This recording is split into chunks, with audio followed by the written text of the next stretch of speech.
Ang galing ng tower, yung mga punong puti, hindi nila pinutol. Nilagyan nila ng kumbaga ginawa nila ng paikot na semento para hindi gumuho yung lupa. Kasi the number one that holds the soil is the root of the tree. This tower have a canal, and during rainy season it filled with water. I will show you. Look. They put the cement maybe twice of my height to take care of the tree.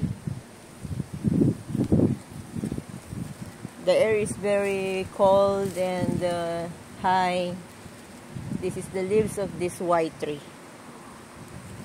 The leaves is very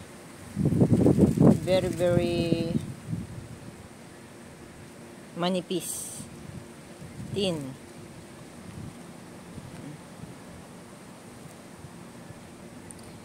Seems like lips. I watched in the YouTube that Jews symbolize this as if I am not wrong, symbolize a lips. This is a shape of a lips.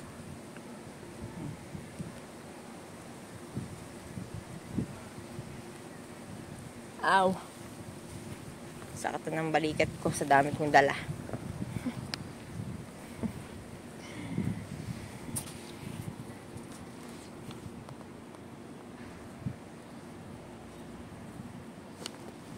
Okay.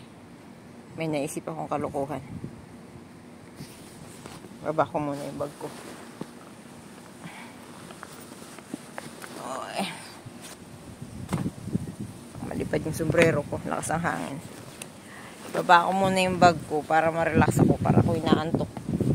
Dapat may upuan ding mababa dito sa lapag. Ano? Dito sa puno. Ayan.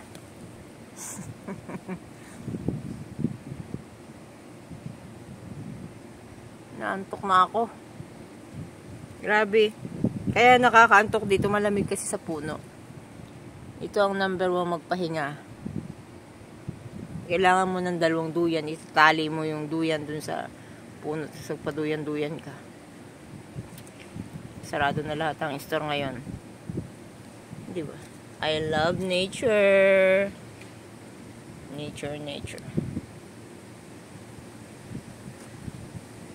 Wala pa rin yung mga ibong puti. Umalis sila. Kasi mag-winter time na. Hanggang ano lang pala sila dito. Hanggang July. Yung mga ibong puti. Babalik sila uli kapag natapos ng taglamig. Pupunta sila sa bansa na hindi nag-i-snow. Or walang snow. Or hindi malamig. Napakaganda ng mga puno na to. Gusto ko ang tsura niya. Oh. Puti. Sanga puti. Ganda niya. Parang diyan nagpapahinga ang mga anghel. Dumadapo. Sa mga ibong puti siya. Ang daming pugad. Nandiyan pa rin yung pugad nila. Bakit nila nilagay ng tinalian ng lubid yung puno? Mapuputol yan. Hindi mo naisip-isip nila. Nilagay nila ng tali.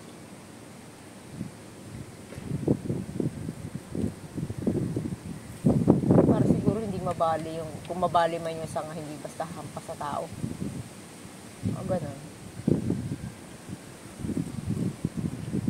Ganda, mabibigti ang puno kapag tinalian. Hihigpit yun. Tapos tinali nila para hindi matumba. Hold together. Galing. Yun pala yun. Para hindi mabungkal. Nakatali ang katawan sa isang sanga ng puno. Tali-tali sila. Lamig na ako. Kailangan ko na umuwi. Bye-bye.